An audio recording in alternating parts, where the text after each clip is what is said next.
Welcome back to the Escape Collective Tour Daily Podcast, everybody. I'm Kaylee Fretz. We made a little bit of a pilgrimage today, and we are currently standing in one of the most famous rivers of Tour Daily lore. Mm-hmm. Who wants to set the scene for me? I'll set the scene. Okay.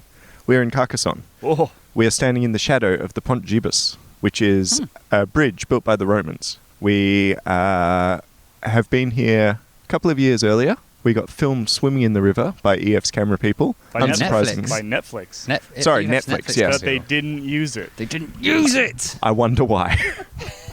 But in a loving homage to that moment, we are all here, all three of us, with our tops off. Tarps off. Tarps off. Tarps off. Tarps off. Too hot to be clothed. Too hot to be clothed, but not as hot as it has been in Carcassonne in the past. No. I just ate a squid. You did. A squid that was more alive than you'd hoped. Yeah. It had Rabbit legs. heart redux. Had some legs, but it's good. And I don't think they're called legs. They are. Tentacles? Legs of the sea. It's like how tuna is ham of the sea. Chicken of the sea. Okay. It's not ham of the sea. You sure? Sure on that? 100% fella? it's the chicken of the sea. Well, we'll have to see. Yeah, Let's get a poll going. you're about to get absolutely savaged on Discord, mate. Oh no! What do I do? But It's the rest day. It's the rest day. It's the second rest day of the Tour de France. We're kind of resting. Just finished the Pyrenees. We're having a bit of a rest, but not a huge rest. More of a rest because interviews have fallen through today. Yeah, we were supposed to be heading off to do an interview that is not going to happen. So it's a good thing we had dessert. It's a good thing we had We were dessert. going to not have dessert so we'd have time to pod and get to this interview, and then we were like, no, we're going to have dessert. Well, I was decisive for once in my stupid life. You were. And you had a Café Gourmand that was disappointing. It was disappointing on account of the sort of banana bread kind of component of it having mold on top. Yep, lots of mold. And we had lemon sort of sorbet inside an actual whole lemon. Crazy. Decadence. What are they going to think of next? And now we're standing in this river. Our feet are in it. It's a kind of a rocky beach. We're under we're in the shadow of the pont. Yeah. And we're going to answer listener questions. There are so many. We tried to get through them all. We've been listening sort of throughout the week, and then we went through the pile this morning. We didn't even get through them. We didn't even get through them all because there's so many. So first of all, amazing. Yeah, Thank thanks. you all for sending your questions in. We obviously can't answer like dozens of questions on today's rest day, so we pared it down a little bit. If you made the cut, congratulations.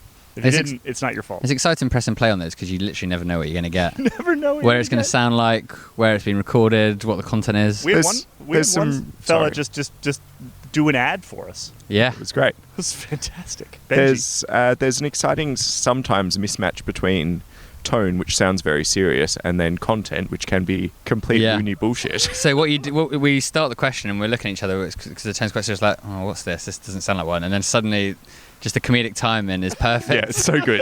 I think one of those is concluded, so listeners will enjoy it as well. We've got a pile of those. Before we get to that, though, is there anything else that we need to just sort of wrap up from the last week's racing or anything that else is going on before we get to the members-only version of this podcast? You know, just can we throw some scraps? Ian, we were actually talking about Uno X, and then a couple of them rode past where we were having lunch. What did you notice? We had a sighting of Tobias Hulland Johannesson, who did very well yesterday, thanks to my encouragement. Yep. And also Magnus Kort. Magnus Kort, famously a mustachioed man, but as part of a social media stunt, he has been voted to dye his moustache blue on this rest day. And we can exclusively report, reveal, as of half an hour ago, he has not yet dyed his moustache. 1:15 on the Monday. Yep. It is. I think dyeing a moustache is more of an evening activity. Well, I think you can dye a moustache any time of the day. We'll have to wait till he loads up a bit of, Sims 2 on his gaming laptop and then have, what's his name, Alexander Kristoff just brushing the dye into his moustache gently. Age of Empires, perhaps? Yes. I'm not much of a PC gamer, so I don't really have a reference ready to go. Age of Empires I used to play with my brother when I was in like 8th grade, so I assume it's... Is that what inspired him to become a realtor? Probably. What was that? I picked up a rock with my toes and I threw it in the river. Oh my lord. And you were saying yesterday that Phil Foden looked much like some sort of ape, and now you are dexterously throwing rocks with your feet. Great podcasting this. Do you want to do one more, and I'll put the microphone near, but not enough to get wet to hear the plop. I gotta find it. I gotta find a good Find one. a good one. Gotta find a good one with the toes. Yeah, there's some real thick boys behind you. Here we go. Ready? Oh. That one was different, but still kind of good. It was a bit more sloshy, that one, than Ploppy. Now I want to have a go. Okay, you have a go, Ian. Come on then. I don't. It's the rest day. There are no rules. Nah. Ooh, might not have heard that one, but that was good. I remember last time we were here, we were skipping stones, and some of us were quite good at it.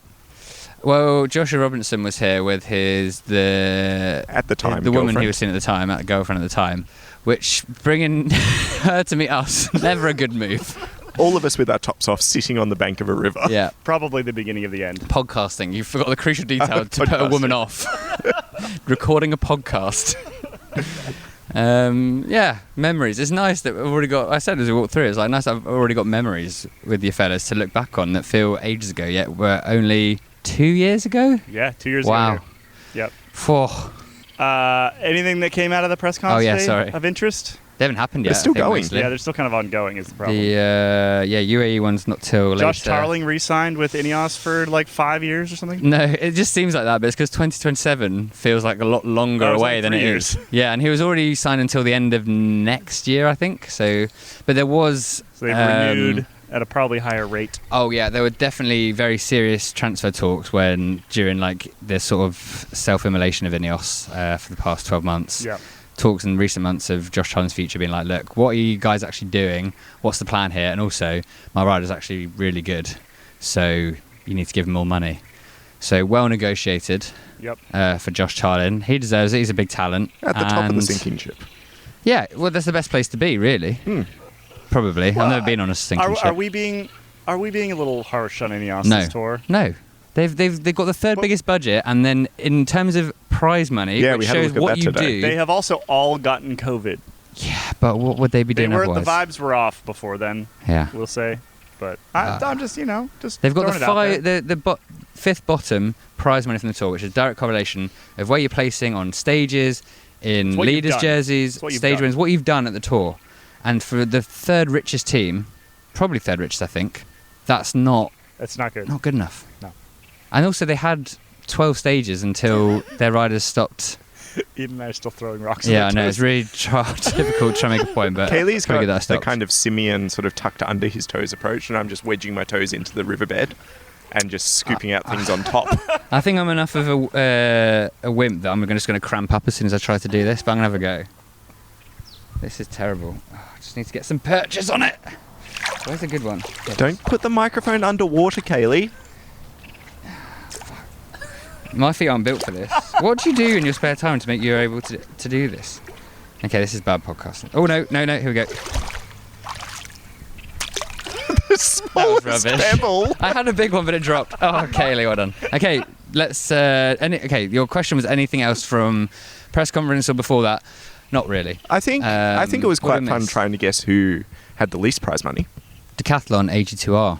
Lowest prize money, not that surprising. Haven't done too much this race. Felix Goal's going well, but otherwise not great. But you've got an interesting equation you're trying to figure out, Ian. Yeah, so the other day I found out how much diesel one of these team buses takes. Yeah. And how often they have to fill it up. So we'll be able to calculate by the end of the tour whether they have more prize money or a higher petrol bill. Not to be a party pooper, and it's not really relevant to the article, but obviously that's a cost already sunk and factored in. The prize money is split between the riders. They're not there having to pay the petrol and then taking the profit. Great. Then we'll be able to calculate how many hundreds of euros they take home each. That would be fun. It's time. Felix Goal, you have €500. Congratulations for your 3 weeks' labour. It's time for questions. This is going to be the end of the free podcast. This most of this episode is members only, so go sign up. What I will say is sources indicate that the naming and shaming of freeloaders by name and location is potentially working. That's and true. Converting. So we have a request. Yeah, if you're a member, put it in Placeholders Discord channel. Yep. If you have a friend who listens to the podcast but doesn't pay, and maybe you've been trying to convince them, which we're very appreciative of, to sign up, and let us know. They'd get the joke. Yeah, we don't want to just go around just, being mean. But if you think they get the joke and it might be the final thing to tip them over the edge, let us know their full name and general location. We don't need their address. or where they keep the spare key in their front garden. But there's frogs. There's 2 frogs. Oh, is that what Ian's Should we looking go at? catch them? Yeah, No, I think so. you're not supposed to touch No, I think like the that. rear frog is trying to mate with the front frog, and the front frog is sort of moving away. I don't think we should interrupt this. Ian, it's just like moment. Attenborough, this. You're a shoo-in for that job when he finally snuffs it. I mean, I could go and interview one. Could we wander that way? We all have to together because we're connected by cables. Oh, great. Yeah. All right, well, It's like my worst nightmare. is this a time to go after This looks dark? even weirder. I thought we were going to questions. We're This going seems... after dark. Okay, bye-bye. We'll see you on the other side.